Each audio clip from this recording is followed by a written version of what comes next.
Hello, everyone, and welcome to CX Lab. My name is Oliwer Golinski, and today I have the pleasure of hosting a conversation with Yael Kochman, CMO at buywith, the leading video commerce platform where she helps brands transform static e-com sites into live video commerce machines. Yael Kochman is a passionate entrepreneur and team leader with over 15 years of experience in business management, business development, and operations from both startups and multinational corporations. Yael was selected as a top retail expert by Rethink Retail and as one of 50 top retail voices by the US National Retail Federation. Yael co-founded Retech, a retail tech innovation hub, where she has worked with clients such as ASOS, M&S, eBay, and others to accelerate innovation. In our conversation, we're going to discuss personalization in customer experience with a focus on creating tailored customer journeys. Yael, welcome to CX Lab. Thank you, Oliver. Happy to be here. Okay, let's start with the basics. Why is personalization important in e-commerce, and what benefits does it bring? So obviously, each customer is very different, right? I mean, you and I, when we go into a store, I assume that we have very different preferences, right? We're both in very different places in our customer journey. It might be the first time that I'm coming into this store and I don't know the brand, and I need kind of more brand experience. And maybe you're coming into the store and you already know the brand. In fact, you already know what you're looking for. So you don't want to really waste time and go through the whole store or the whole website and find what you're looking for. You want it to just kind of magically pop up. So each customer is very different, and we need to be aware of that. What is the demographic of the customer, where they are in the customer journey? Also, what did they see before they came into our store? Did they come from social media, from an ad that they saw? Did they come because they saw a review on a review platform, or someone recommended them? Maybe they came because they're looking for a specific sales or discount. Maybe they're looking for just a different type of experience. So we need to be aware, and it's really important. I mean, as it is, especially with e-commerce, when we're really struggling to convert visitors into paid customers, right? I mean, in e-commerce conversion today, the average is around 2%, which means 98% of the people who are coming to a store are not buying. And if we want to be able to increase that number, we really have to personalize the experience for each and every customer. Okay, that makes sense. And how are you able to achieve personalization? What's the role of content there? And as you're from buywith, I suppose video content can play a big role there. Could we discuss this for a moment? Of course. So the more information that you have about the customer, it will be easier for you to personalize the content and the experience. Obviously, if it's a repeating customer, they've been to the store before, maybe they bought a few items, maybe they have a profile on your website, and if it's a male or if it's female, or the age group and things like that. Obviously, it's much easier. By the way, you'd be surprised how many brands are asking for that information from their customers and they don't end up using it. It's crazy. But let's say at least the first step is to have the data. But the problem is that the most challenging audience to convert is the audience of the people who are coming to your store for the first time. And if they're coming for the first time, there is very little data that you already have on them. I mean, you can know where they came from. Maybe according to the IP, where they are in the world. But how do you know if it's a male or if it's a female, or what age group they are and things like that?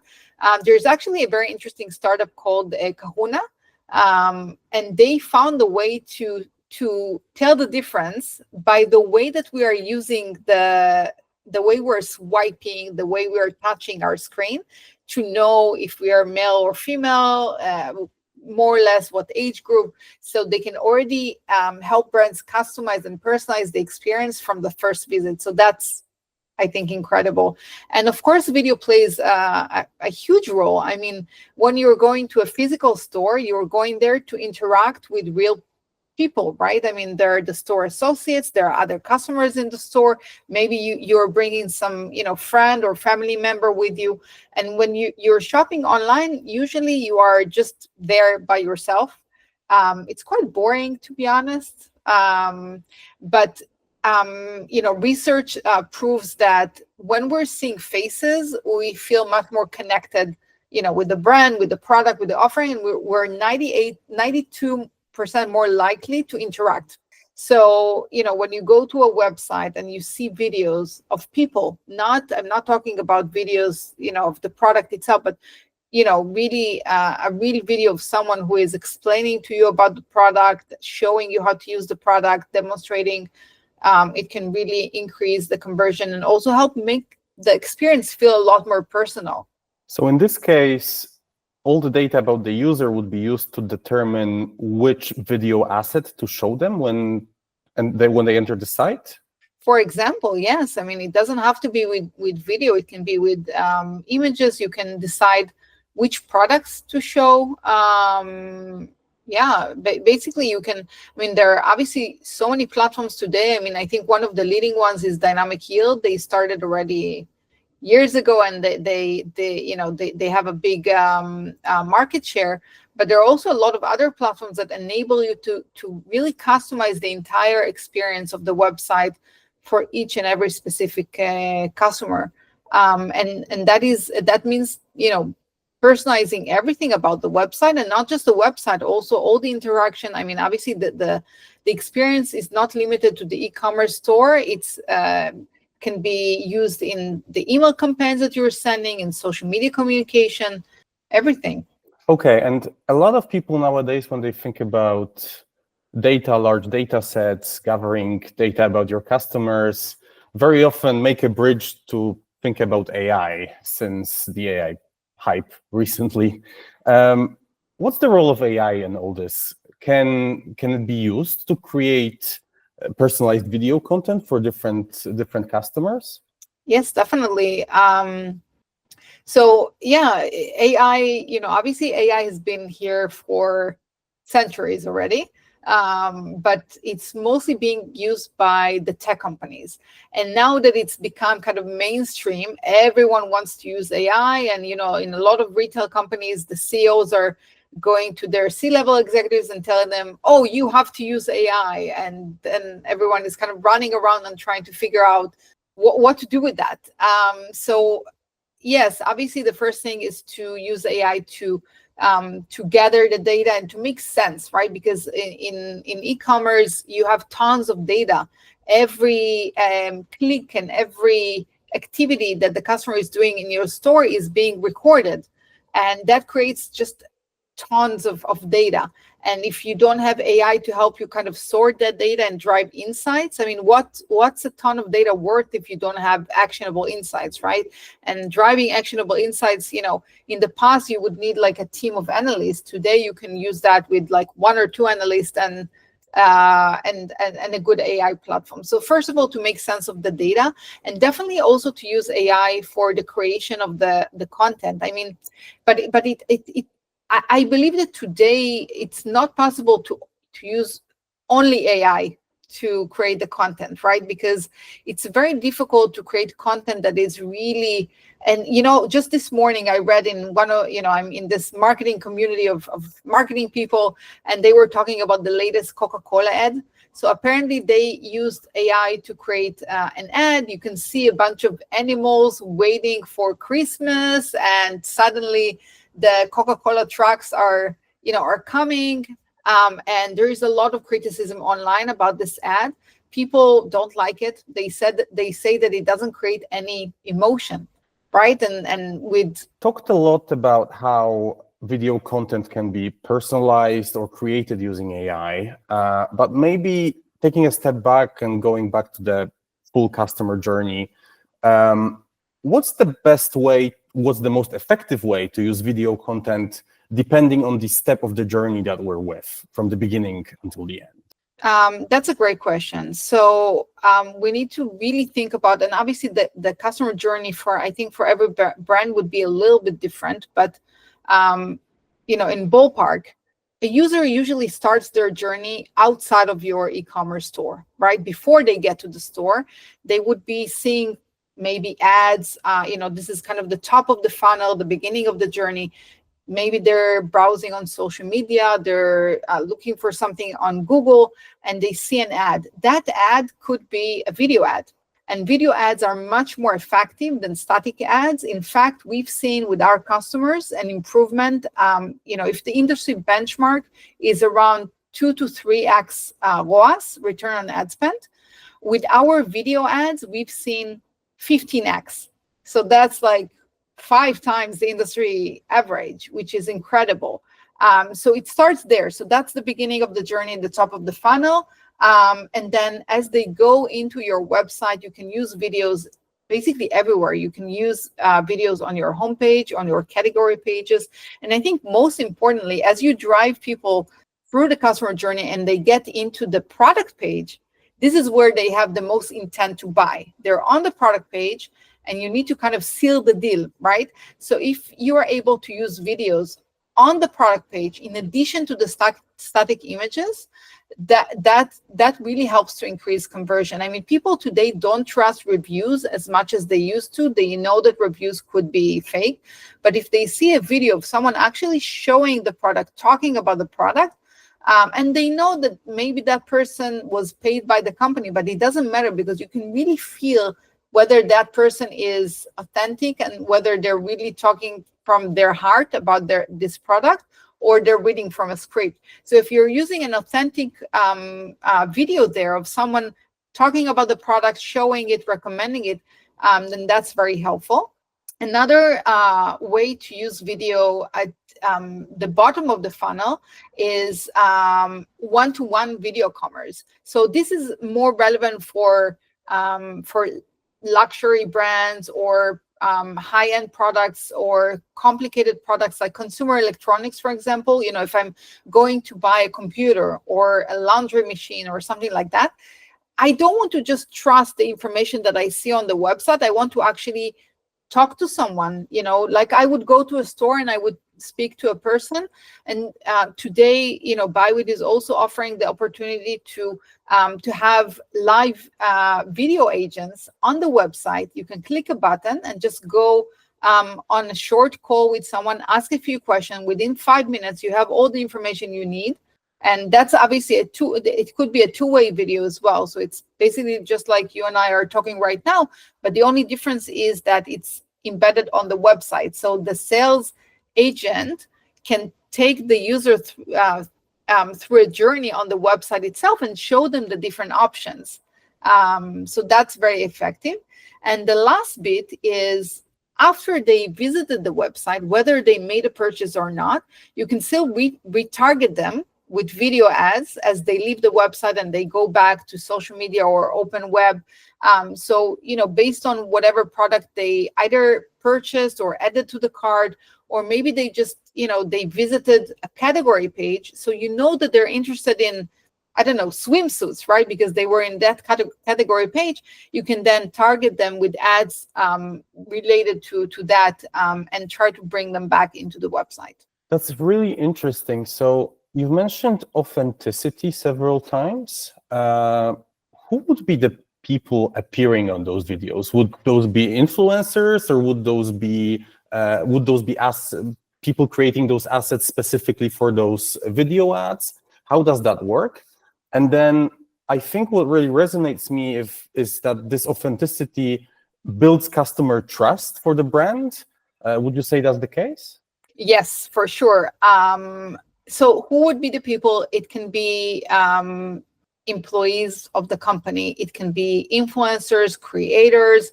It can be experts. We have brands, for example, that are selling supplements. So they might bring someone who is an expert in that field. It can be celebrities. We had a live event with Chris Hemsworth. He's obviously an actor, but he also has his own brand selling sport equipment. So that was a very successful one. So it can be pretty much anyone. You just need to make sure. Again, we're talking about authenticity here. It needs to be someone who is connected with the brand, right? Even if you're using a creator and it's the first time that they're hearing about your brand, that's okay. But before you let them create the content for you, you need to really make sure that they like the products, that they feel. I mean, even if maybe it's a new brand, that's okay. But you send them the products, you talk to them about what they think about the products, and if you feel like they really like your products and they would buy them for themselves, then you know that it's the right person for you. And if not, it doesn't matter. Even if that influencer has millions of followers, if they're not really resonating with your brand and your products, it's not going to be effective. So it really needs to be a good match. And then when it's a good match, then obviously it increases the trust and people feel it. The better the match, the better the impact, I suppose, in this case. Exactly. So all this technology that we're discussing, obviously very new, right? And experts like you are leading the way for the wider industry. But many people, probably some of our listeners as well, don't have experience in implementing it. So perhaps for their benefit, let's discuss what are some of the common mistakes when trying to personalize their customer journeys on their websites, their businesses, and how can they avoid them? Well, the first mistake is, I think we mentioned before, that they are asking for data and then they're not using it. So if you're asking for information, for example, about when is my birth date, and then you're not doing anything with it, you're not personalizing, on the week or the month of my birthday to send me something special, then there's no point to gather the data in the first place. I still see a lot of emails that are coming in with, first name, and then, some content. I mean, those are simple things that obviously you can fix just by paying attention. Also, another mistake is not to test before you're sending the campaign.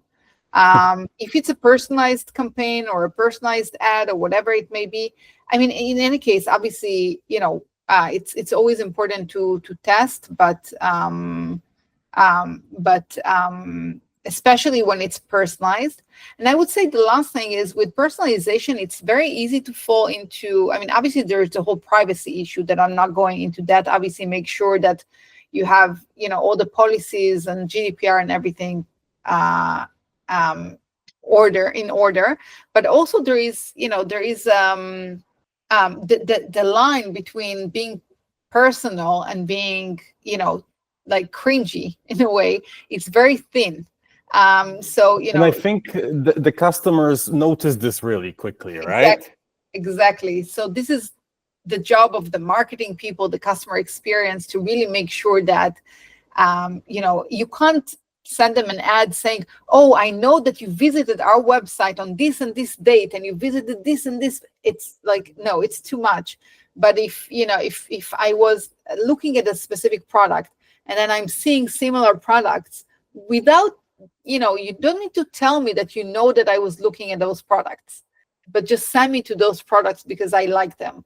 Those are the small differences that make the impact. Maybe let's make a segue. We now know we've discussed some of the strategies for personalization. Now, if you can measure something, only then you can understand it. So let's make a segue to KPIs.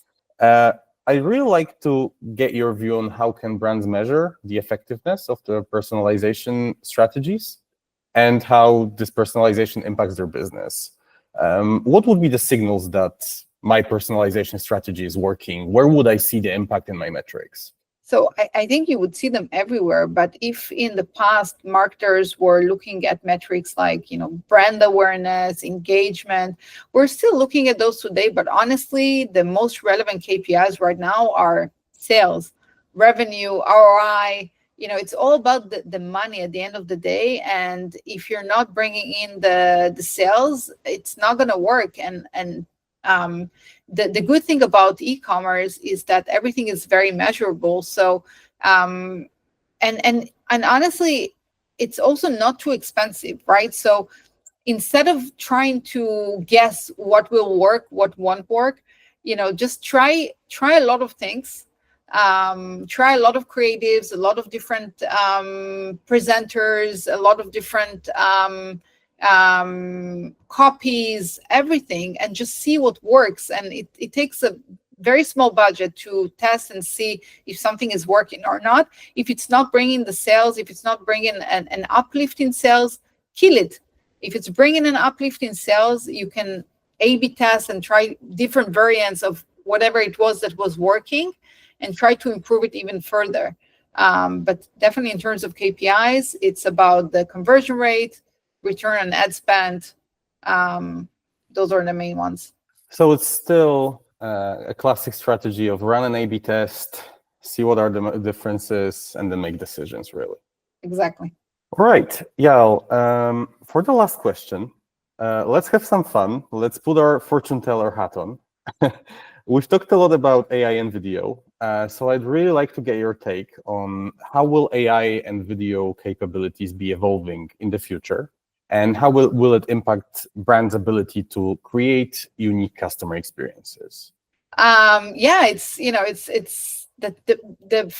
I think the great thing is that it's not so far into the future that we will be really able to leverage AI. I mean, even today, there are companies like take DID, for example, who are creating human avatar agents that you can use for your videos, and you can basically just feed them a database of your customers, and it will automatically personalize the video for each and every customer.